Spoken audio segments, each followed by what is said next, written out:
কত কথা আসে কত কথা যায়, কথা পুরলে ফিরি কবিতায়। কত কথা আসে কত কথা যায়, কথা পুরলেই ফিরি কবিতায়। কথার কথারা সে কবিতার সাথে, কথার কথারা সে কবিতার সাথে মিলে মিশে গেলে কথকতা হয়।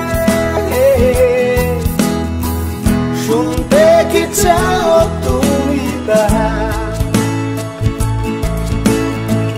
কিছু কথা কিছু কবিতা, শুনবে কি বলো তুমি তা? কিছু কথা কিছু কবিতা।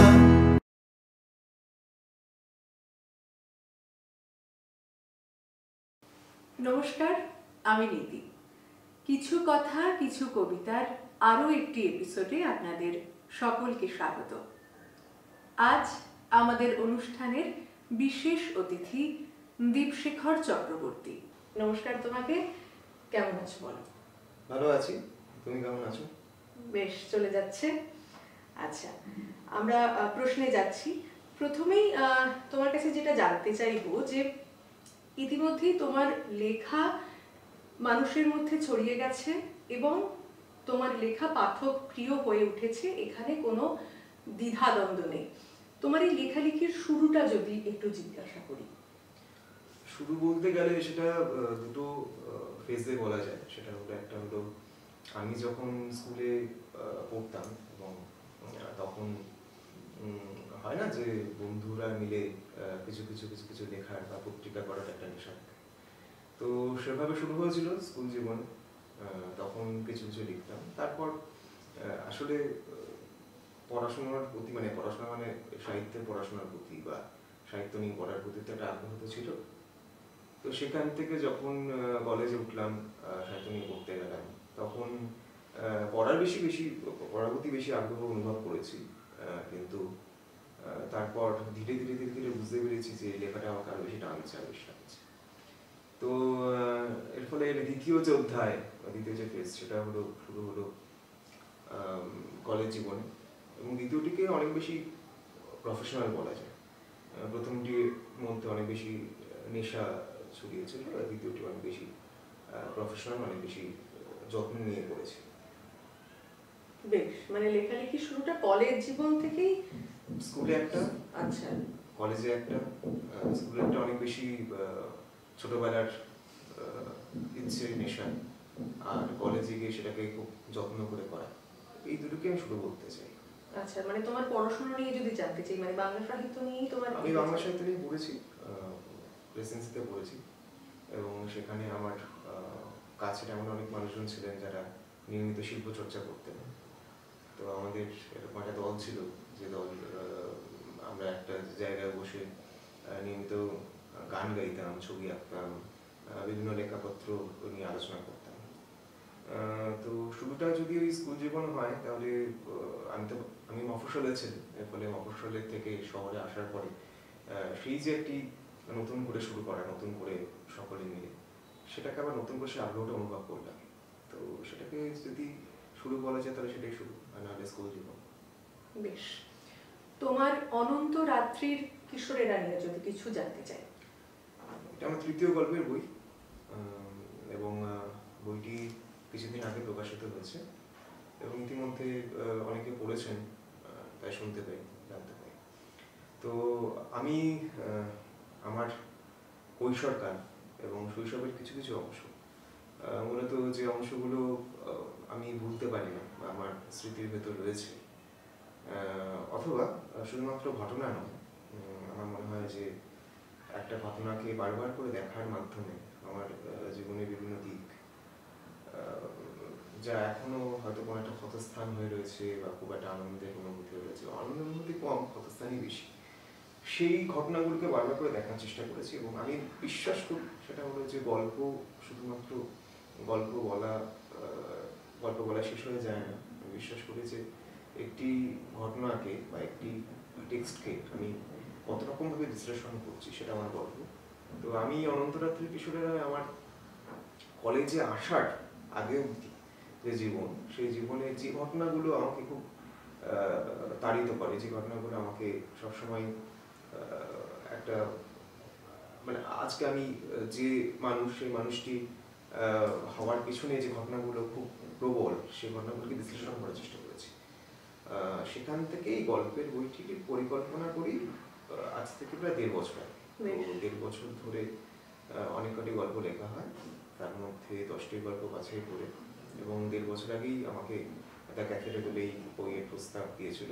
তো তখন আমি বলেছিলাম যে আমাদের অনেকটা সময় লাগবে, আমি তাড়াতাড়ি একদম লিখতে পারি না। তো সেই সময় থেকে লেখা গল্পের মধ্যে থেকে 10টা গল্প বেছে নিয়ে এই বইটি পড়া, এইভাবে বইটি পড়া। আচ্ছা, এবারের বইটি যারা পড়ছেন মানে তাদের কথা মানে সেটাও মানে ক্যাফে টেবিল থেকেই আসছে? না, আমার বইমেলায় যে বইটি বেরোচ্ছে সেটি আমার, আমি যখন যাদবপুরে এমফিল করি, এমফিলে যে বিষয়টি নিয়ে আমি গবেষণা করেছিলাম সেটা জাদু বাস্তবতা এবং বাংলা উপন্যাস, সেই বইটি, সেই মানে গবেষণার কাজটি হলো বই হিসেবে আসছে, এবং সেটি মৌহারি করছে। মৌহারি আমার আগে হাওয়ার দৈর্ঘ্য বইটি পড়েছিল। তো সেই বইটির ক্ষেত্রে অনেক বেশি গবেষণামূলক একটি বই, এবং সেখানে আমার মনে হয় না যে এখন অবধি বাংলায় জাদু বাস্তবতা নিয়ে খুব অথেন্টিক কোনো বই আছে। তো আমি এই বইটা কাজটা করেছি অনেক বছর আগে হয়ে গেছিল, মাঝে প্রকাশকের কিছু সমস্যার কারণে বইটি প্রকাশ করা সম্ভব হয়। তো এই বইটি আমার মনে হয় যে জাদু বাস্তবতা নিয়ে, বিশেষত জাদু বাস্তবতার সংজ্ঞা এবং অন্যান্য প্রকরণের সঙ্গে তফাৎ ইত্যাদি বিষয়ে একটি গোছানো কাজ, এবং এই গোছানো কাজ জাদু বাস্তবতায় অনেক রকম বইপত্র বাংলায় আছে, সেগুলো আমি মোটামুটি পড়েছি, কোনোটাই কোনো সন্তুষ্ট হয়নি। কারণ পৃথিবী জুড়ে এখন যে বইকে গুরুত্ব দেওয়া হয় জাদু বাস্তবতা নিয়ে, সেটা হলো ম্যাগলিন পাওয়ার্সের দ্য ম্যাজিক্যাল রিয়েলিজম। সেই বইটি প্রায় পাওয়া যায় না, বা এখানে পাওয়া তো সম্ভবই নয়, কোথাও প্রায় পাওয়া যায় না। এবং এটা নিয়ে একটা রাজনীতি আছে, সেটা হলো যে জাদু বাস্তবতা তো সকলেই আমরা এরকম একটা ধারণা হয়ে আছে যে সেটা হলো ল্যাটিন আমেরিকার একটা ব্যক্তিগত সম্পত্তি ইত্যাদি। তো এই নিয়ে একটা বিতর্ক হয়েছিল। আমি এটা বলেছি যে মানে এই মতবাদটা দিয়েছি, সেটা হলো যে জাদু বাস্তবতা প্রথম শুরু হয়েছিল জার্মানিতে, সেটা 1920 সাল নাগাদ। এবং এটা নিয়ে আমাকে অনেকেই প্রশ্ন করেছেন যে একটু ইউরোসেন্ট্রিক হয়ে যাচ্ছে কিনা, কিন্তু না, মানে আমি ইতিহাসটি তুলে ধরেছি। তো এই 3টে পর্যায়ে জাদু বাস্তবতা বিবর্তন, এবং সেই নিয়ে 4টি উপন্যাস বাংলা সাহিত্যের আমি আলোচনা করেছি সেখানে, এবং বাংলা সাহিত্যে কোথায় কোথায় কিভাবে জাদু বাস্তবতা এসেছে তার একটা ইয়ে করছি। এবং আমার মনে হয় যে বাংলায় জাদু বাস্তবতার যে নিজস্ব রূপ বা ধারণা, এটা এই বইতে প্রথম মনে হয় কেউ বললেন, বা কেউ যদি বলেন তাহলে আমার জানা নেই, মানে একাডেমিক ক্ষেত্রে আর কি।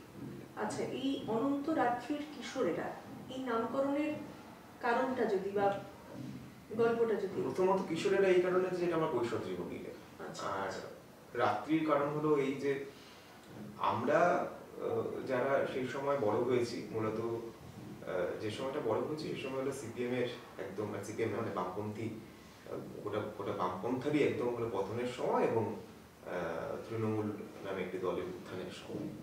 তো এই যে বামপন্থার পতন এবং শেষ সময় বামপন্থার যে ভয়ঙ্কর রূপ আমরা দেখেছি, এবং আমরা প্রত্যেকেই সেই সময়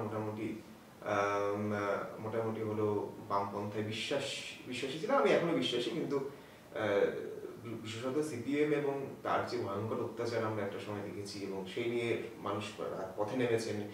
সিংহ নন্দীগ্রামে ঘটনা ঘটেছে। এবার যখন সব ঘটনাগুলো ঘটছে তখন আমরা স্কুলে পড়ি, এবং আমরা সেই সময় বামপন্থী রাজনীতিকে বিশ্বাস করতাম, কিন্তু বিশ্বাস করার সঙ্গে সঙ্গে আমরা যেটা বুঝতে পারছিলাম যে বামপন্থার যে সংরক্ষণবাদী যে রাজনীতি, সেই রাজনীতিকে আমরা ভয়ঙ্করভাবে বিরোধ করছি। এবং এটাকে আমি যেখানে জন্মেছি বারাসাতে একটা সময় নকশাল আন্দোলনের একটা খুব উল্লেখযোগ্য জায়গা ছিল। এবার আমি পরবর্তীকালে বুঝতে পেরেছি সেটা হলো যে আমরা বামপন্থী রাজনীতিকে বিশ্বাস করলেও বামপন্থার যে সংরক্ষণবাদী নীতিকে অতিক্রম করে আমরা কোথাও নৈরাজ্য খুঁজছিলাম, যেটা হলো একজন শাসকের বিপরীতে যে নৈরাজ্যটা থাকে, যে নৈরাজ্যটা আমরা খুঁজছিলাম।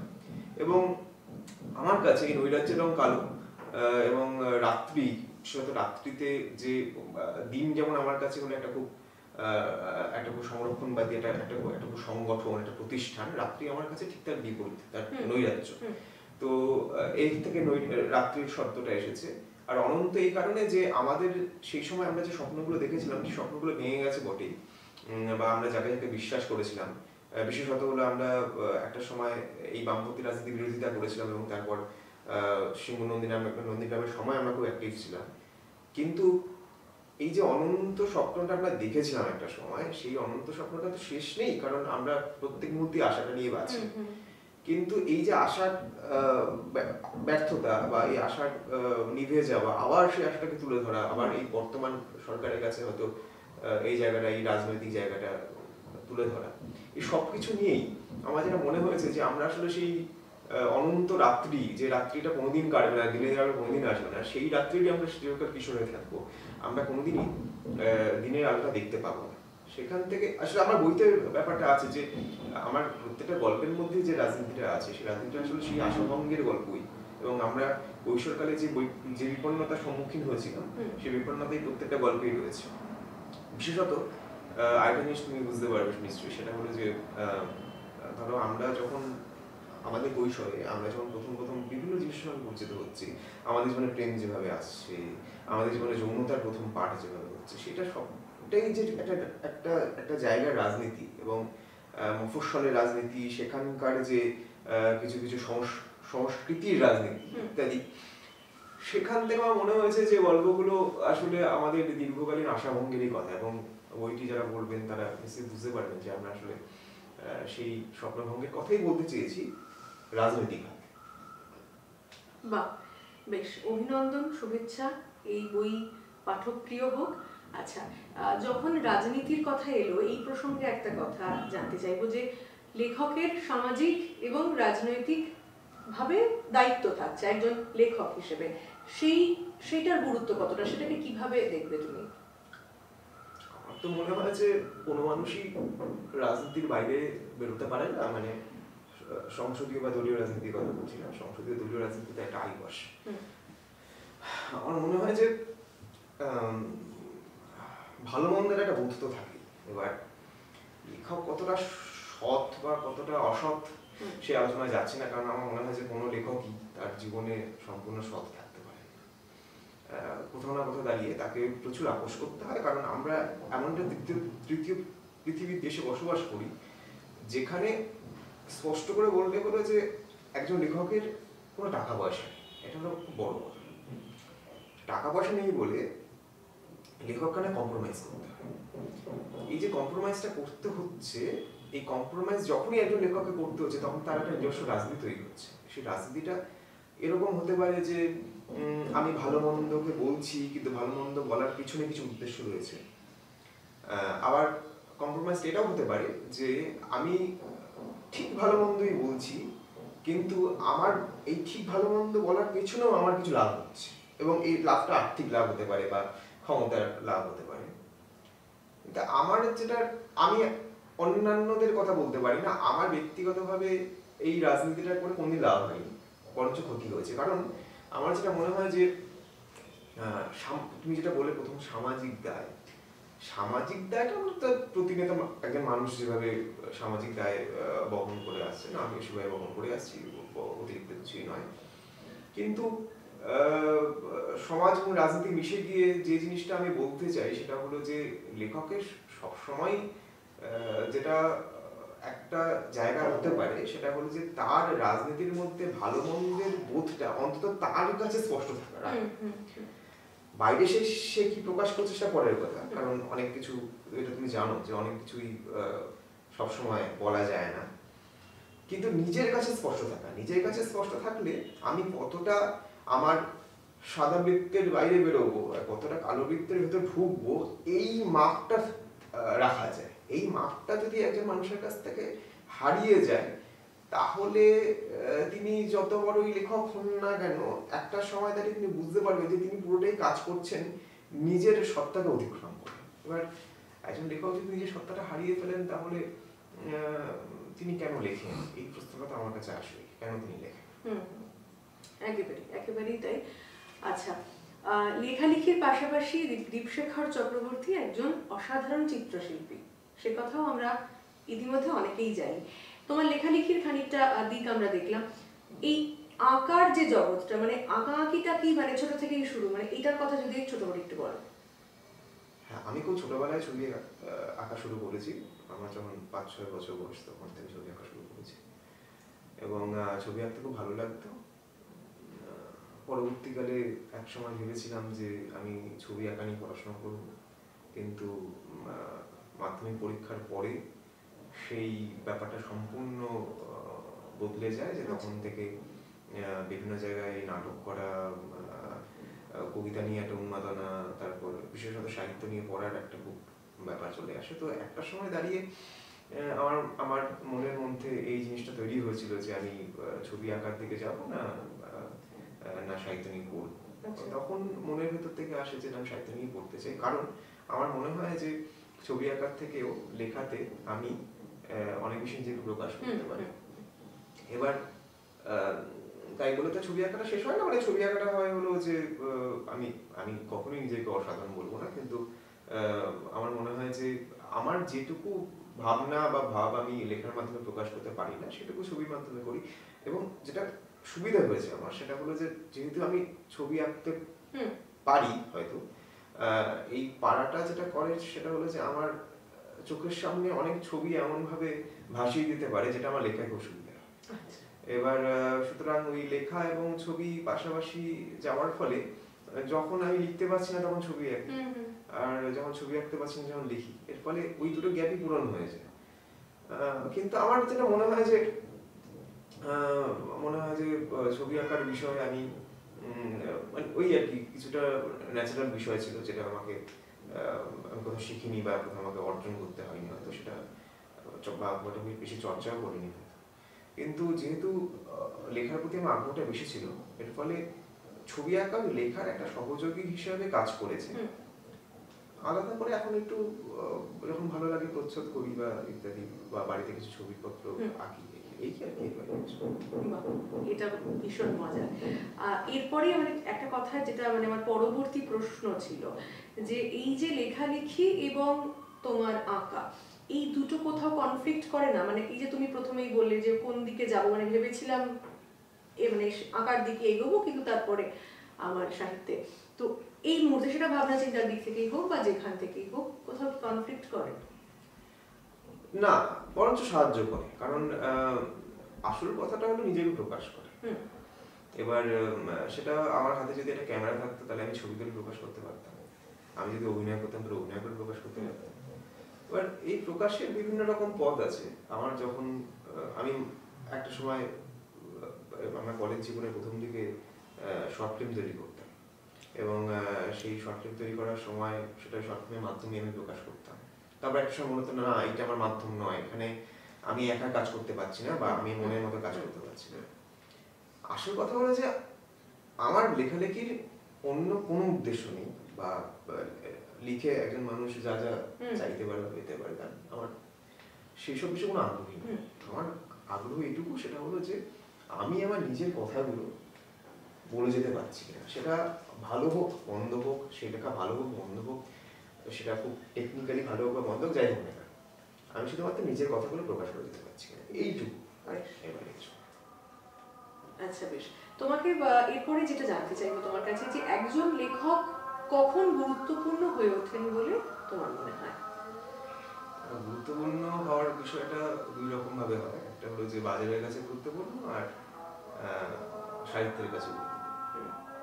বাজারের কাছে গুরুত্বপূর্ণ এই যে যখন বাজার লেখককে বিক্রয়যোগ্য বলে মনে করে, তখন লেখক গুরুত্বপূর্ণ হয়ে ওঠে, তার প্রচুর বিপত্র বিক্রি হয়, বাজারে লাভ হয়। আর সাহিত্যের কাছে একজন লেখক তখনই গুরুত্বপূর্ণ হয়ে ওঠেন যখন তিনি তার সময়ের বাইরে গিয়ে কিছু লিখতে পারেন, সময়কে অতিক্রম করে কিছু লিখতে পারেন। এবং আরেকটা জিনিস আমি খুব গুরুত্বপূর্ণ বলে মনে করি, সেটা হলো যে প্রত্যেকটা সময়ের তো কিছু জনপ্রিয় লেখা হয়, এবং সেই নিয়ে মানুষের খুব লাফালাফি হয় পাঠকের মধ্যে। এবার অনেকেই এটা করেন যে সেই যে স্রোতটাকে বুঝে বা সেই যে উপাদানগুলোকে বুঝে তার লেখার মধ্যে সেই উপাদানগুলো রাখার চেষ্টা করে, এবং এটা যে কোনো বুদ্ধিমান মানুষ, দক্ষ মানুষরা মানে বুঝতে পারে যে কি কি উপাদান রাখলে আমাকে এখন জনপ্রিয় হওয়া যায়। অনেকে এটা করেন যে এই যে জনপ্রিয়তার স্রোত, এটাকে একদম মানে বিপরীত দিকে সাঁতার কেটে নয়, একদম এটাকে অতিক্রম করে তিনি নিজে কি লিখতে চাইছেন, নিজের যে স্বর বা নিজের যে পথ সেটা নির্মাণ করার চেষ্টা করেন। এই ক্ষেত্রে একটা খুব বড় সমস্যা হয় যে মানে একজন লেখক তো কখনোই তার লেখক বাজারের কে একদম না দেখে থাকতে পারে না, এর ফলে তার কাছেও পৌঁছয়ে বিভিন্ন রকম লোভ, নানা রকম পুরস্কার প্রাপ্তির লোভ, জনপ্রিয়তার লোভ ইত্যাদি অনেক লোভ তা তুমি জানো। এবার সেখানে নিজের পথটাকে বজায় রাখাটা একটু কঠিন, কারণ এমন হতেই পারে যে সে নিজের পথে চলতে গিয়ে বা নিজের পথটা নির্মাণ করতে গিয়ে সেটা ততটা জনপ্রিয় হলো না বা মানুষের কাছে ততটা পৌঁছচ্ছে না। এইখানে একজন প্রকাশকের গুরুত্ব খুব মানে মানে খুব বেশি, কারণ একজন প্রকাশক যদি ভাবেন যে একজন লেখক, নতুন লেখক যে নতুন পথ তৈরি করতে আসছেন, তিনি এসেই তার বই হলো একদম প্রথম 6-7 মাসে প্রচুর বিক্রি হয়ে যাবে এবং কিছু লাভটাও হবে ইত্যাদি, এই ভাবনা নিয়ে প্রকাশনা সংস্থা আসা উচিত নয়। কারণ বই তো আর বই পচে যায় না, আমার মনে হয় বই যতদিন থাকে ততদিন তার গন্ধ বেরোয়। এর ফলে আমি সবসময় এটা বিশ্বাস করি যে একজন লেখক, যে লেখক শুধুমাত্র এক বইমেলার লেখক, এক বইমেলায় যার একটি বই এলো এবং তারপর সেটা প্রচুর বিক্রি হলো, খুব ভালো কথা, খুব ভালো কথা, এবং এতে তো খুব ভালো, এটা তো খারাপ মন্দ বলার কোনো জায়গায়। কিন্তু দেখতে হবে যে দ্বিতীয় তৃতীয় বইমেলায় সেই বইটা কেমন বিক্রি হচ্ছে, সেখানেই হলো মূল পরীক্ষাটা হয় যে সেটা সময়কে অতিক্রম করে সেটা বেঁচে থাকতে পারছি। কারণ এখন সোশ্যাল মিডিয়ার যুগ, এখন মানে ধরো আমরা কোনো একটা বই বিজ্ঞাপন দিলে তাতে আমাদের কিছু স্থায়ী পাঠক রয়েছে যারা এই বইটা গিয়ে কিনবে, কিন্তু এটা তো রিভিউ হলো না। যুগ যুগ ধরে যে রিভিউটা হচ্ছে সেটা মুখে মুখে, মানুষের মুখে মুখে রিভিউ। তুমি একটা বই পড়লে, বইটা তোমার ভালো লাগবে, তুমি 5 জনকে বলবে। এই তোমার বইটা পড়তে একটা সময় লাগছে, বইটা পড়ে 5 জনকে বলতে সময় লাগছে, এইটা বোঝা যায় হলো দ্বিতীয় বা তৃতীয় বই মেলায় বা 2-3 বছর পরে। এমন অনেক বই আছে যে বইগুলো প্রথম দিকে মানুষের দৃষ্টি আকর্ষণই করেনি, তারপর ধীরে ধীরে ধীরে ধীরে তার পপুলারিটি বেড়েছে। আমি এই বইকে বিশ্বাস করি, এবং এই বইয়ের লেখক আমার কাছে গুরুত্বপূর্ণ এই কারণে যে তার কিন্তু সময়ের কাছে পরীক্ষাটা হয়ে যাচ্ছে।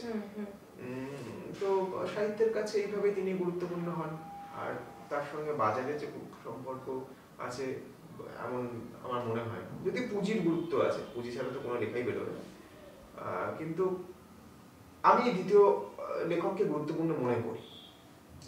আচ্ছা আচ্ছা, একটা কথা জানতে চাইবো যে রাজনীতির কথা যখনই হয়, মানে রাজনীতি বিষয়ে আসলে তুমি একটু মানে ওই সাইড কাটিয়ে চলে যাওয়া টাইপের, একটু সরে থাকো, তো এটার মানে কি কারণ, মানে কোনো ভ্যালিড রিজন রয়েছে নাকি ফেস করতে চাও না, মানে লড়ার সেই ক্ষমতাটা নেই? তুমি যে রাজনীতির কথা বলছো সেই রাজনীতি হলো কলকাতা সাহিত্য বাজারের রাজনীতি।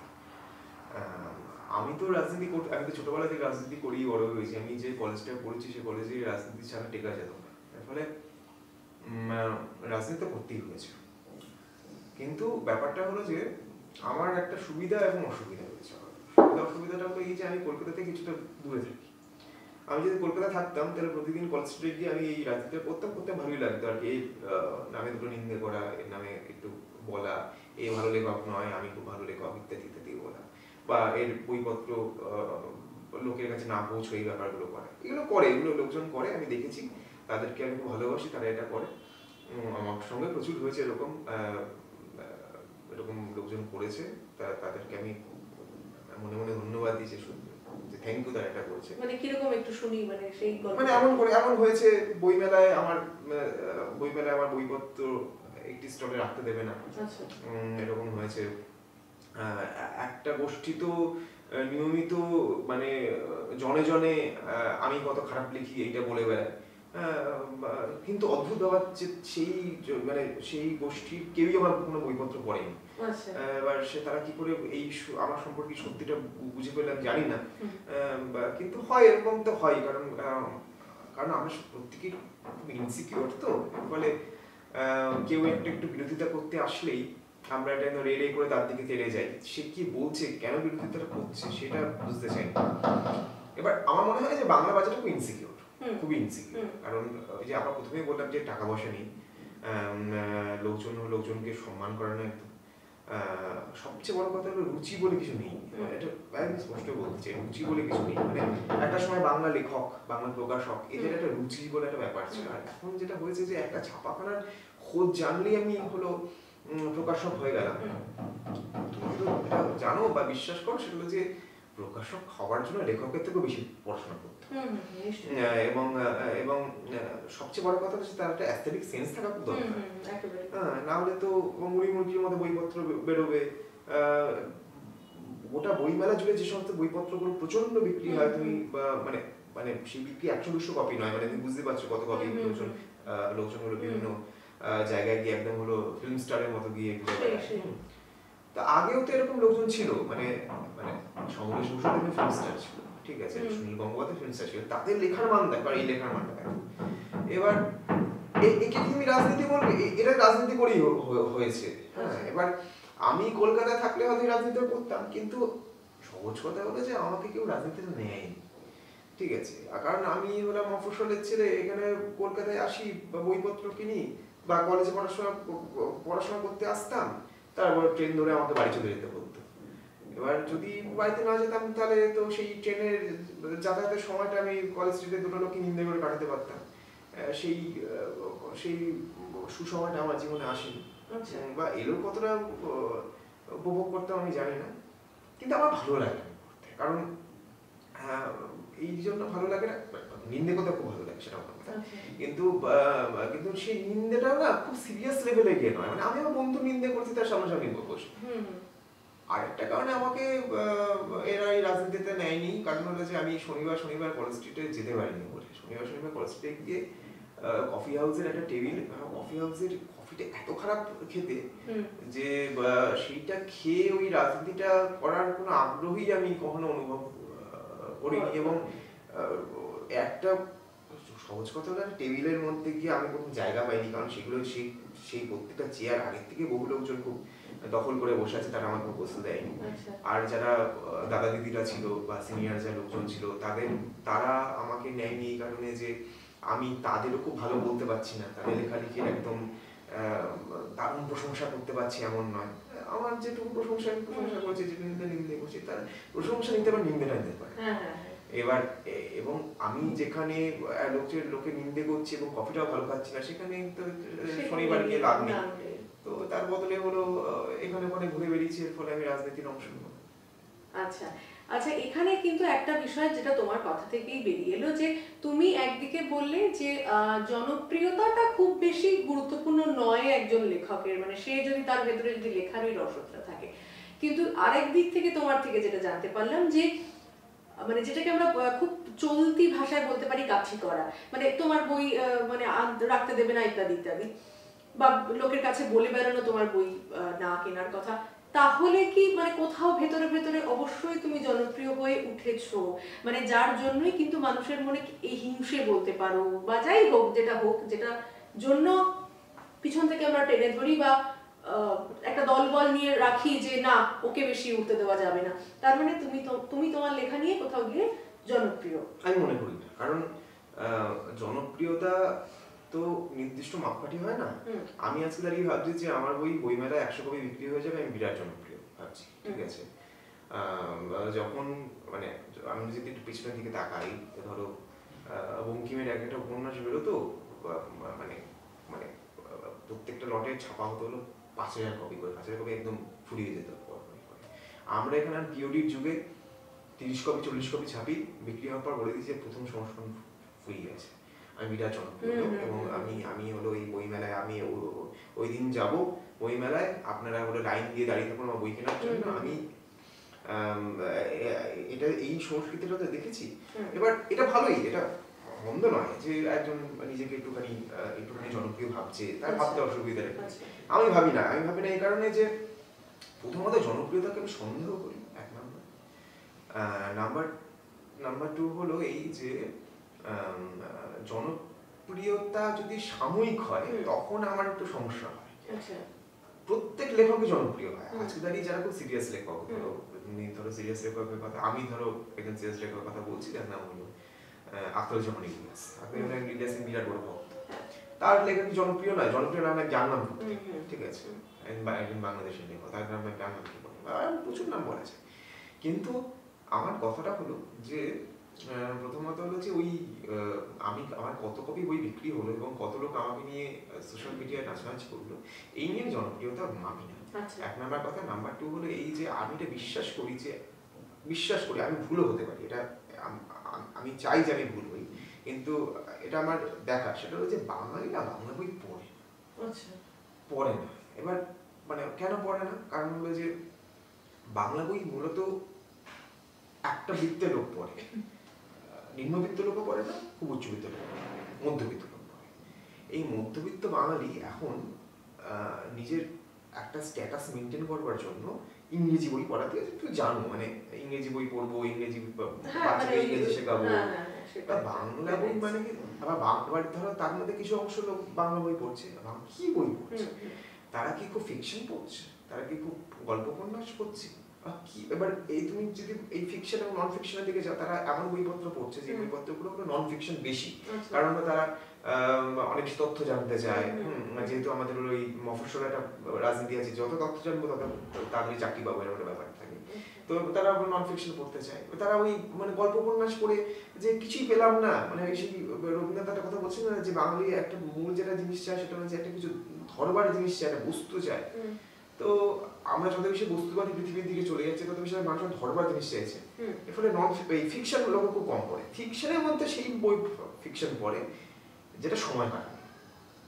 এবার সময় কাটানো মানে হলো যে আমি পড়ছি, আমার সময়টা 1-2 ঘন্টা কেটে গেল, বেশি ভাবার বই এটা বাঙালি পড়ে না। বা পড়ে না মানে বলছি যে একেবারে কি বিক্রি হয় না? হয়তো মানে একটা বই আমরা যখন ছাপি তখন হয়তো একটা সংস্করণ বই 300 কপি বই 1 বছরে বিক্রি হয়। এইটা এতে করে একটা বাঙালি লেখক সার্ভাইভ করতে পারবে না। আজকে বিদেশে দাঁড়িয়ে যদি একটা বই হয়, একটা ফিকশন বই হয়, সেই বই কয়েক হাজার কয়েক লাখ বিক্রি হয়, তাতে করে তার সংসারটা চলে।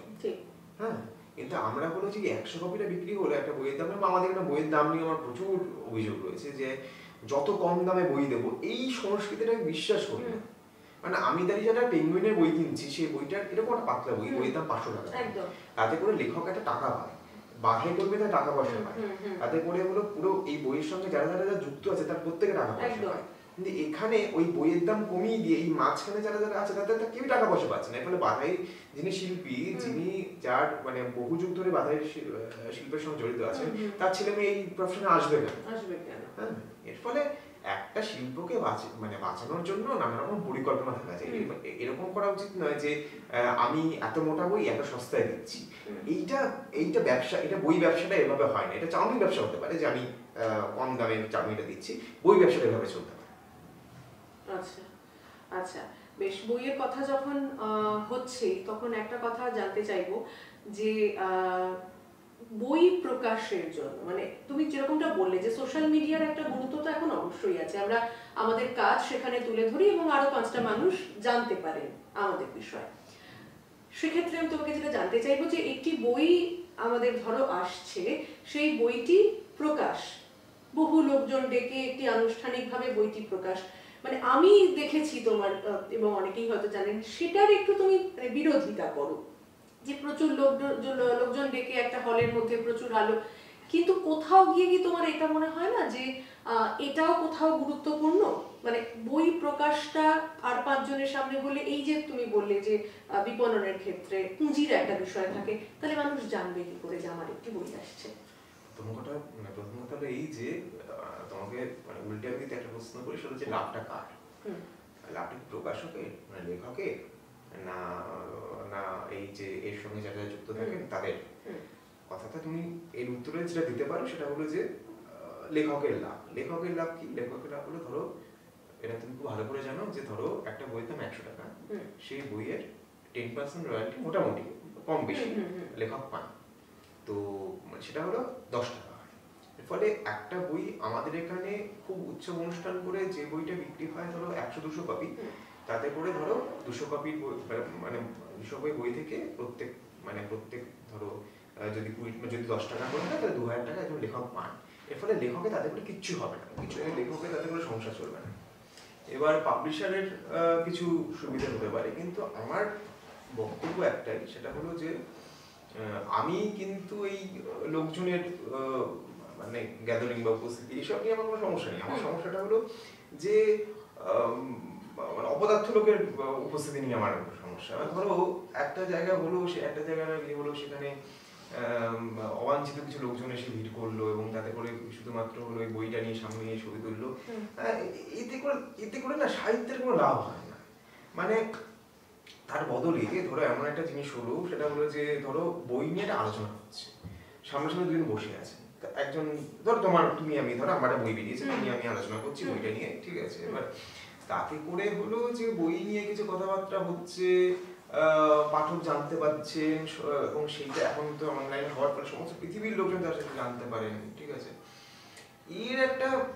এর একটা গুরুত্ব রয়েছে, কিন্তু 5 জন লোক উপস্থিত হয়ে এবং সেই 5 জন লোকে কারোরই, তুমি জানো যে কারোরই হলো বয়স কম নয়, তারা কি তাদেরকে বাড়ি থেকে টেনে হিঁচে নিয়ে এসে হলো একটা হলো এই যে বই সামনে দিয়ে, এটা খুব অহেতুক বলে আমার মনে হয়। এতে করে বই বিক্রিও বাড়ে না, বইয়ের প্রচারও হয় না, শুধু হয় কিছু লোককে কষ্ট দেওয়া হয়, মানসিক কষ্ট দেওয়া হয়। আর সামনে যারা বসে থাকেন কখন বইটা বেরোবে এবং তার 1 কপি আমি কিনে নিয়ে যাবো, আমি নিশ্চিত এটা নিয়ে তার মধ্যে 2-1 জন বইটা পড়েন, বাকি ওই সেলফে উঠে যায়, কারণ তাদের তো উপস্থিত হচ্ছে মানে বইটা আমাকে কিনতে হবে, এইটার একটা অঘোষিত ব্যাপার থেকে যায়। তো তারা সেই বইটা কিনতে চাইলে কে বললো, মানে নাই কিনতে চাই, শুধুমাত্র হয়তো ওখানে উপস্থিত কোনো একজন বড় সাহিত্যিককে দেখতে একজন চলে গেছে, তিনি অহেতুক একটা বই কিনে নিয়ে চলে আসেন। ব্যাপার আর কি, এইটার আমি বিরোধিতা করি, কারণ এতে করে সাহিত্যের কোনো উন্নতি হয় না। আমার পরবর্তী প্রশ্ন, বাংলা সাহিত্যের যে বাজার, এখানের ভালো এবং কালো এই দুটো দিক তোমার থেকে আমি একটু জানতে চাইবো, বা এই দুটো দিককে তুমি কিভাবে কতটা দেখেছো? একটা সময় মনে হতো আমি সবটাই দেখেছি, কারণ অনেক ছোট থেকেই তো আমি এই বৃত্তটার মধ্যে ছিলাম, কারণ কলেজ সূত্রে যেহেতু আমার কলেজটা ছিল হলো কলেজ স্ট্রিটে, এবং ওই যা হয় আর কি সেই সূত্রে আশপাশটা দেখা, বই পাড়াটাকে দেখা, তখন এত লোকের সঙ্গে পরিচয় ছিল না, ভাগ্যিস ছিল না এত লোকের সঙ্গে পরিচয়। পরবর্তীকালে যখন হয়েছে, হওয়ার সঙ্গে সঙ্গে আমার মনে আছে আমি যেমন কলকাতার বই মেলাটাকে একটা পছন্দ করতাম, এখনো করি, কারণ ওই অত ভিড় লোক, এর ফলে আমি একটুখানি নিজের মতো করে থাকতে ভালোবাসতাম বলে চিরকালই এই লোকজনগুলোর সঙ্গে আমার আলাপ করা হয়নি, কিন্তু আলাপ হতে মানে হলো, এবং একরকমের বাধ্যই হলাম লেখালেখির সূত্রে। কারণ এখানে বাঙালির, জানো তো, মানে বাঙালির একটা খুব বড় যদি তুমি দুর্নীতি বলতে চাও, সেটা হলো যে সেই দুর্নীতিটা হলো যোগাযোগ দুর্নীতি। হ্যাঁ, এবার কিন্তু লোকে এসে তোমাকে হলো যোগাযোগ করবে, এই করবে, তোমাকে নানা রকম ভাবে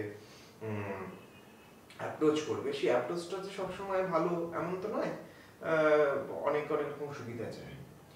তো আমার একটা সময় মনে হতে হচ্ছে সবটা দেখে ফেলেছি, মানে খারাপ লোকগুলোকে চিনি, ভালো লোকগুলোকে চিনি। এখন একটু বয়স হওয়ার পর আমি বুঝতে পারি সেগুলো যে আমি কিচ্ছু দেখি, কারণ শুনি, লোকের কাছ থেকে শুনি, যারা তরুণ ছেলে মেয়ে লিখতে এসেছে তাদের মুখে গল্প শুনি, একটু গল্পই শুনি, বাড়িতে বসে বসে গল্প শুনি, কারণ এদের সঙ্গে পরিচয় হওয়ার খুব একটা আমার সৌভাগ্য বা দুর্ভাগ্য কিছুই হয়নি, কারণ এরাই আমাকে গ্রহণ করেন কোনো একটা কারণে, কেন তার সেটা তারাই বুঝতে পারেন। আমি শুনি সেটা হলো যে অনেক অন্ধকার রয়েছে, যে অন্ধকারের সঙ্গে আমার পরিচয় ঘটেনি, বা আমাকেই বা এরা হয়তো যোগ্য মনে করেনি অন্ধকার দিকটি দেখানোর, কিন্তু শুনি, এবং শুনে খুব আতঙ্কিত হয়ে পড়ি, কারণ আমি মাঝে মাঝে দুটো জিনিস মনে হয়। একটা মনে হয় এই যে ভাগ্যিস আমি এগুলো দেখি, ভাগ্যিস এই সমস্ত অভিজ্ঞতার সম্মুখীন আমার হতে হয়নি। আমি যা দেখেছি এটা মানে একটা সামান্য একটা স্তরের খারাপ লোকজন দেখেছি, কিন্তু এর বাইরে যে বড় বড় লোকজন, যারা যারা অদ্ভুত মাফিয়া, সাহিত্য মাফিয়া, সাহিত্য মাফিয়া, এবং এরা যে কি ভয়ঙ্কর সমস্ত ঘটনা ঘটাচ্ছে, কাকে তুলে ধরছে, কাকে নিচ্ছে, কাকে গ্রহণ করছে, বর্জন করছে, কাকে কিভাবে ব্যবহার করছে, হ্যাঁ, এইটা আমার সঙ্গে তারা করেনি। কারণ খুব স্পষ্ট করে বলতে গেলে আমাকে এই সমস্ত কিছু করার যোগ্যই তারা মনে করে। এটা তোমার ধারণা না, এটা সত্যি। কেন কেন বলছি, কারণ হলো যে এইটাকে সত্যি করবার জন্য দুটো জিনিস লাগে। এক নাম্বার হলো যে আমার লেখা খুব বিক্রয়যোগ্য যদি হতো, মানে খুব লোকজন সেই লেখা নিয়ে যদি প্রচন্ড উচ্ছ্বাস প্রকাশ করতো, তাহলে এদের নজর আমার প্রতি পড়তো। কিন্তু এটা কোনোদিন হয়নি। এটা স্বীকার করতে আমার বিন্দুমাত্র অস্বস্তি হয় না।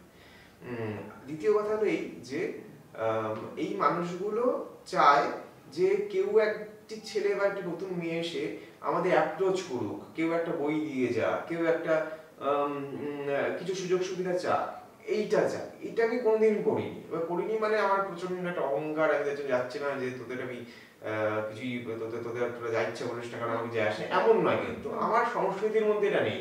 আমি এটা বিশ্বাস করি যে, এবং সেই বিশ্বাসটা খুব ভুল বিশ্বাস, এটা আমি বলতে পারি, সেটা হচ্ছে আমি ভালো লিখবো এবং লোকজন ঠিক আমার লেখা খুঁজে নিয়ে পড়বে, বা যাদের যা কিছু বলার, যারা বড় মানুষ গুরুজন আছেন, তারা ঠিক সেটাকে নিয়ে বলবেন যে এই ছেলেটা খুব ভালো লেখে, এরকম করবেন। এভাবে হয় না। এবার আমি সে অন্ধবিশ্বাসে পড়ে আছি, এবং অন্ধবিশ্বাস থেকে বেরোনোর পথটাও আমি জানি না, কারণ সেই রুচি বা সেই সংস্কৃতির মানুষ আমি নই, বা আমার পরিবার আমাকে শেখায়। এর ফলে সেটা থেকে আমি চাইলেও বেরোতে পারবো না। এটা আমার বলতে পারে দুর্বলতাই বলতে পারো। এটা নিয়ে আমি খুব অহংকার করছি, এটা আমার দুর্বলতা যে আমি তার বাইরে বেরোতে পারছি না।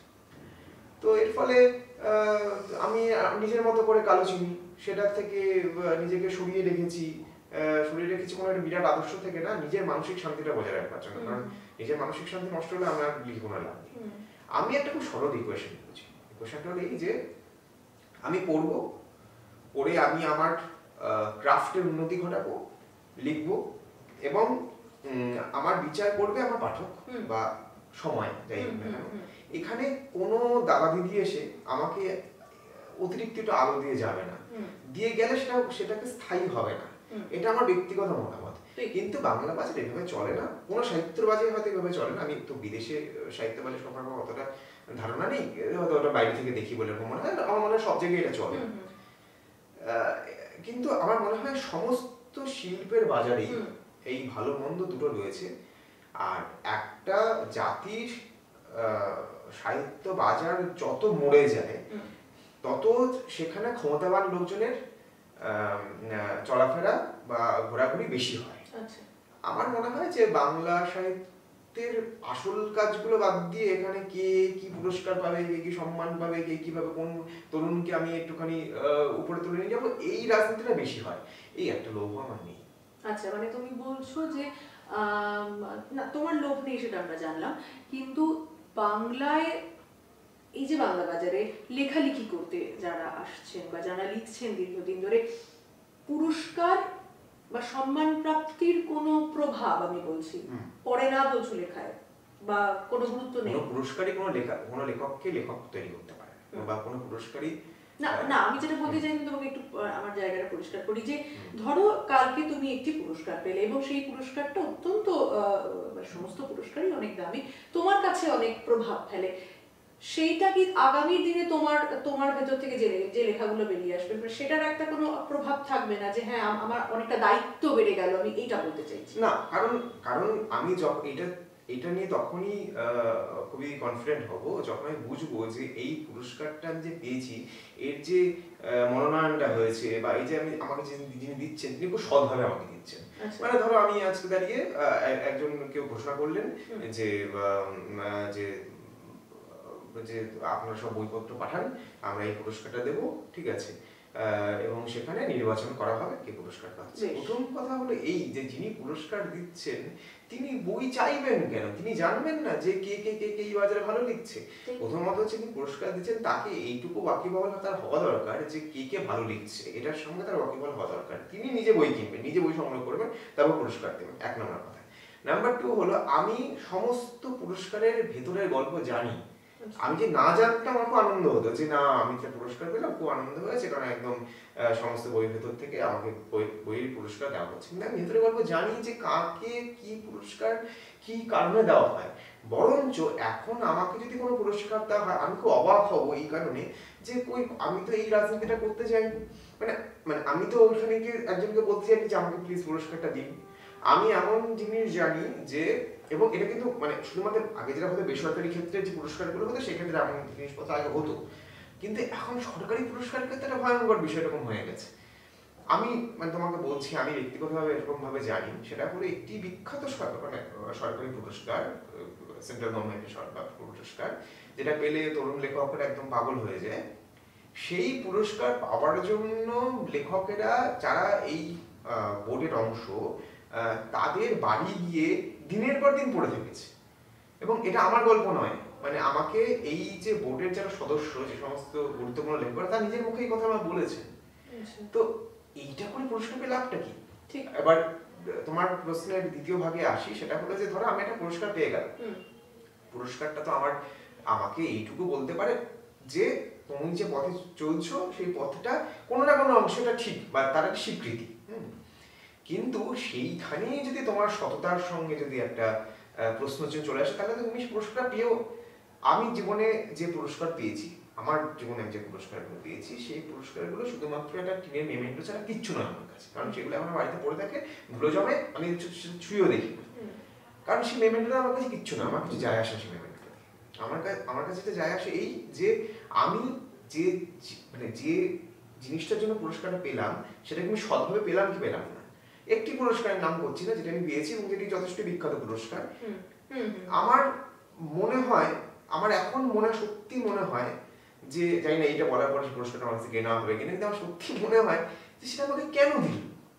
আচ্ছা, মানে সত্যি কেন দিল, মানে সেই পুরস্কারটা কেন নাম হবে না? মানে আমি জানি, আমরা যারা জানি না তারা না, এটা বলতে চাচ্ছি না এই কারণে, কারণ এই বাংলা বাজার প্রতিহিংসা করে, ঠিক আছে? এবার এত লোকজন এত পরিমাণে আমাকে এত পরিমাণ এইসব নিয়ে এত বকাঝকা করেছে, এই সমস্ত বলি বলে, এবার আমাকে তো এই বাজারটা একটু টিকে থাকতে হবে, আমার আর কিছু দরকার নেই, আমাকে তো বইটা তো বিক্রি করতে হবে, মানে অন্তত যে যাতে করে আমার মানে বই বাজারে একটু টিকে থাকতে চাই, অন্তত এইটা বন্ধ হয়ে যাবে, এটা ক্ষমতা আমার।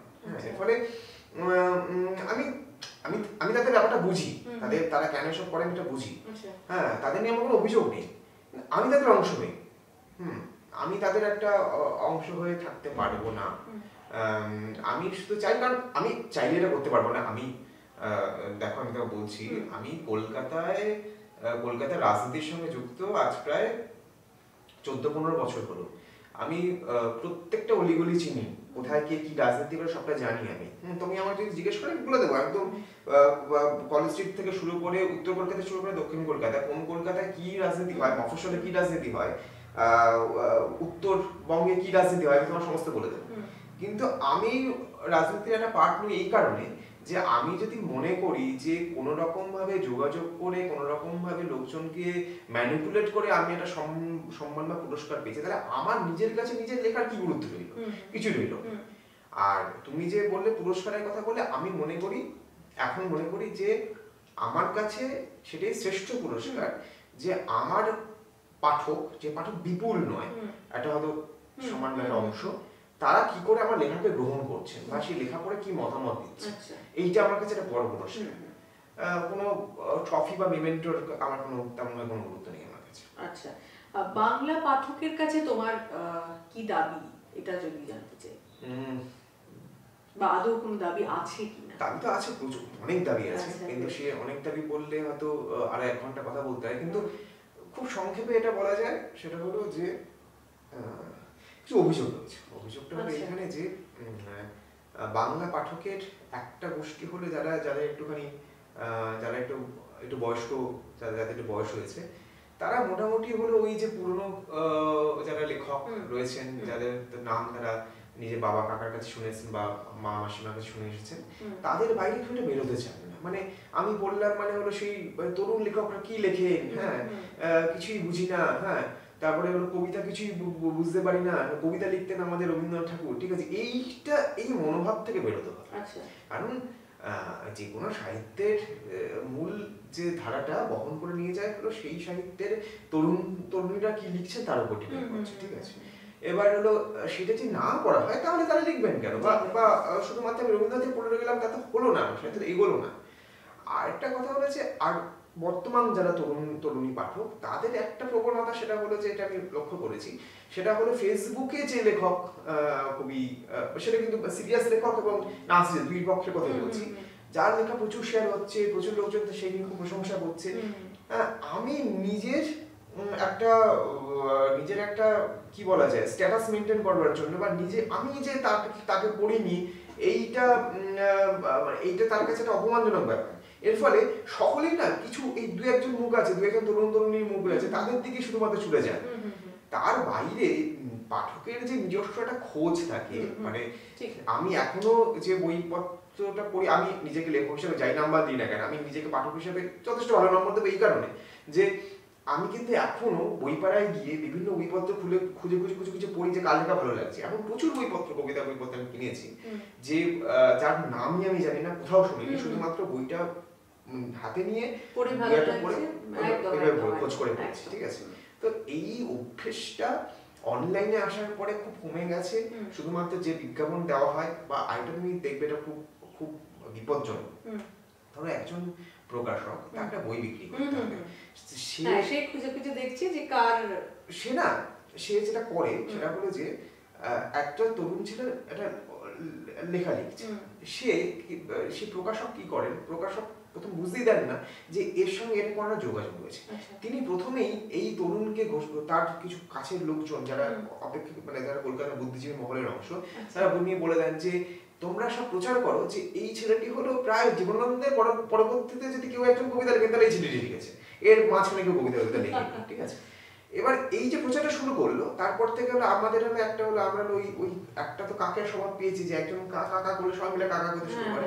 তো তখন আমরা সেই কবিতাকে বুঝি বা না বুঝি, আমাদের ভালো লাগুক বা না লাগুক, যে কি অপূর্ব লিখেছে, অপূর্ব ভালো লিখেছে। এবার তাতে করে লাভ একটাই হয়, সেই প্রকাশকের কিছুদিন পর সেই তরুণেরা বই করেন এবং তার বিপুল বিক্রি হয়। এই প্রবণতাটা একটু ছাড়া উচিত, নিজের বোধ বুদ্ধির ওপর নিজের। আমার এরকম হতেই পারে তোমার যে কবিতাটা ভালো লাগছে আমার সাথে ভালো লাগছে, এবার সকলে মিলে যদি একই তরুণের দিকে ছুটে যায় তাহলে বাকিরা লিখবে কেন, বাকিরা বাড়ি বসে থাকবে। এই কিছু কিছু জিনিস, এই বোধ, এই নিজেকে শিক্ষিত করে তোলার বা নিজেকে পাঠক করে তোলার যে পদ্ধতি, এই পদ্ধতিটা আমি বাঙালি পাঠককে মানে বলতে চাই যে এটা তারা অনুসরণ করুন। কারণ একটা সময় ফেসবুকও ছিল না, কিছু ছিল না, মানুষ একমাত্র বইপাড়ায় গিয়ে বই খুঁজেই বইপত্র কিনতো। তুমি বলছো যে সেটাই আবার আসুক, মানে ধরো এক্ষুনি আমি তোমার কথাটা নিয়েই বলছি সেই প্রসঙ্গে, যে বাংলা বাজারে তো টিকে থাকতে হবে কোট আনকোট, তুমি বললে। তাহলে এই যে বাংলা বাজারে টিকে থাকার জন্য আমি বলছি আমার একটি ফেসবুক অ্যাকাউন্ট রয়েছে এবং আমার একটি বই আসছে, সেই বইয়ের কোনো রকম কোনো মার্কেটিং, যেটা একজন পেশাদারী লেখক হয়ে ওঠার ক্ষেত্রে কিছু তো আমাদের পয়েন্টগুলো ছুঁয়ে যেতে হয়, তো কোনোভাবেই আমরা প্রমোট করলাম না। আমরা তো নিজেদের প্রমোশন নিজেরাই আমরা এই মুহূর্তে জানি যে সোশ্যাল মিডিয়ায় সবাই, তো সেক্ষেত্রে তুমি মানে সেটাকে কিভাবে দেখবে? আমার সোশ্যাল মিডিয়া নিয়ে কোনো সমস্যা নেই, আমার সমস্যা একটাই যে সোশ্যাল মিডিয়া কতটা ব্যবহার করবে। কারণ ধরো আমি একটা বই বিজ্ঞাপন দিলাম, ঠিক আছে, বইয়ের বিজ্ঞাপন দেওয়ার ক্ষেত্রে তো আমাদের স্বাধীনতা রয়েছে যে আমরা বুঝি যে এই বইয়ের বিজ্ঞাপনটা 100 বার দিতে পারি, বা এটা এরকম কোনো লিমিট নেই যে আমরা 3 বার তারপরে ফেসবুক নেবেন, এরকম হতে পারে না।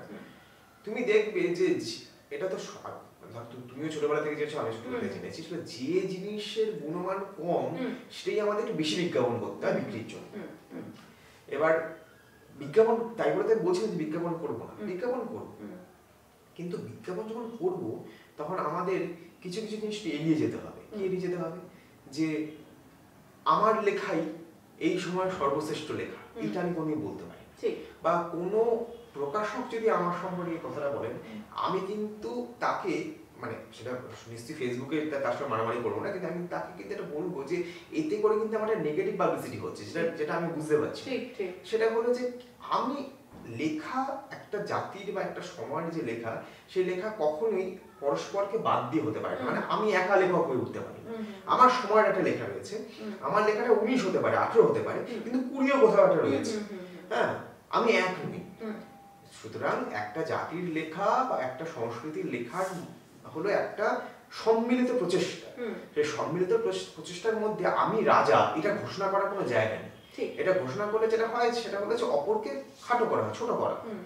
আমার কথা হলো এইখানে যে বিজ্ঞাপন করব, কতটা বিজ্ঞাপন করব, এবং কথা হলো যে ভুল রাজনীতিতে পা দেবো না। এবং মানে সবচেয়ে গুরুত্বপূর্ণ কথা এই যে আমাকে কেন্দ্র করে প্রকাশক যে ব্যবসাটা করতে চাইছি, এতে করে কিন্তু আমার লেখার ক্ষতি হচ্ছে।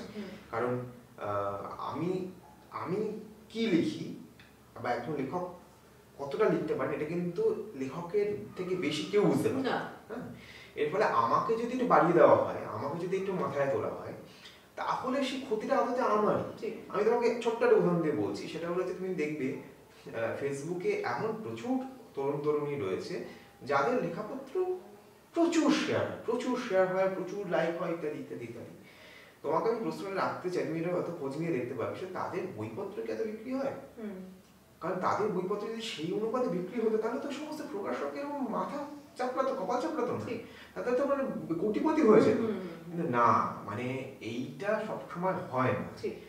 বইয়ের পাঠক এবং সোশ্যাল মিডিয়ার পাঠক এদের মধ্যে তফাৎ। এই তফাৎটা আমরা যারা প্রথম লিখতে আসি তারা বুঝতে পারি না। তারা ফেসবুকে দেখি ব্যাপারটা আমরা নিজেদের বিরাট বড় সুপারস্টার ভাবতে শুরু করে দিই। লেখাটা সুপারস্টার হওয়ার না, লেখাটা হলো একটা খুব নিজের চর্চার বিষয়। সেখানে যত আমরা হলো ওই আমি মানে আমার কত খ্যাতি, আমার কত লোকজন আমাকে চেনে, এই দিকে যত ঝুঁকে যাবো তত আমার লেখার ক্ষতি হতে পারে। সবাই এটা নিয়ন্ত্রণ করতে পারে না যে একদিকে পপুলারিটি, একদিকে নিজের লেখার গুণমান বজায় রাখে, সকলে পারে না। ঠিক। আমার মানে একদম আমরা আমাদের অনুষ্ঠানের শেষের দিকে চলে এসেছি। একটা প্রশ্ন মানে তোমারই কথার প্রসঙ্গে আমার হঠাৎ মাথায় এলো, যেটা তোমাকে মানে জিজ্ঞাসা করতে ইচ্ছে করছে, যে তোমার লেখার সময়টা যদি একটু জানো। মানে হয় না, মানে ধরো তুমি বাজারের থলি নিয়ে মানে বাজার করতে গেছো একটা ব্যাগ নিয়ে, তোমার মাথার মধ্যে কিছু একটা এলো, মানে সেই মুহূর্তে কি তুমি একটু ফুটপাতে উঠে এসে নোটপ্যাডে লিখে নিলে, নাকি সেটাই তোমাকে আরো ভাবতে বিস্তার লাভ করলো, তারপরে তুমি বাড়িতে গিয়ে লিখলে? মানে পরিবেশটার কথা আমি জিজ্ঞেস করছি তোমার কাছে, একটু যদি বলো। সেটা হলো যে আমি তাৎক্ষণিক লেখায় বিশ্বাস করি। মানে যে মুহূর্তে আমাকে যে লেখাটা আসছে সেই লেখাটা আমার মনের মধ্যে চলতে থাকে। ধরো একটা লাইন আসলো, বা মানে আমি কবিতার কথা বলছি, গল্পের কথা আলাদা করে বলছি। ধরো একটা লাইন এলো, সেই লাইনটা সেই মুহূর্তে লিখে ফেলতেই পারি। কিন্তু লেখার একটা কি বলা যায়, লেখাটা নৈশব্দ লাগে। মানে আমি সেই সময় না, মানে ধরো আমি নিজেকে আলাদা করে নিই, সবকিছু থেকে আলাদা করে নিয়ে কিছুক্ষণ, ধরো 15 মিনিট হতে পারে, 20 মিনিট হতে পারে, সেটা আলাদা হচ্ছে, তখন আমার মাথার মধ্যে কোনো কিছু কাজ করছে না। এবার এমন অনেক লেখাই হতে পারে, যেটা এমন অনেক লেখা আছে আমার, সেটা হলো যেটা পথে যেতে হয়েছে, ট্রেনে যেতে হয়েছে, এমন হয়েছে।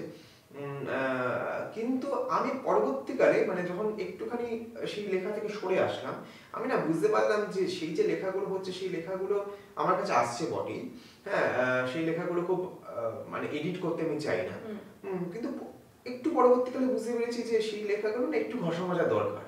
কারণ ঘষা মাজা না হলে সেখানে এমন অনেক অতিরিক্ত শব্দ থেকে যাচ্ছে, এমন অনেক অতিরিক্ত ভাবনা বা চিত্রকর্ম থেকে যাচ্ছে, যেটা কবিতার ক্ষতি করছে। তো এইটা বলার সঙ্গে সঙ্গে এই দুঃখ আমার হয় যে তাহলে আমার অরিজিনালিটি যেটা ছিল, যে একদম র প্রোডাক্টটা, সেইটার সঙ্গে আমি কোথাও একটা আপোষ করছি।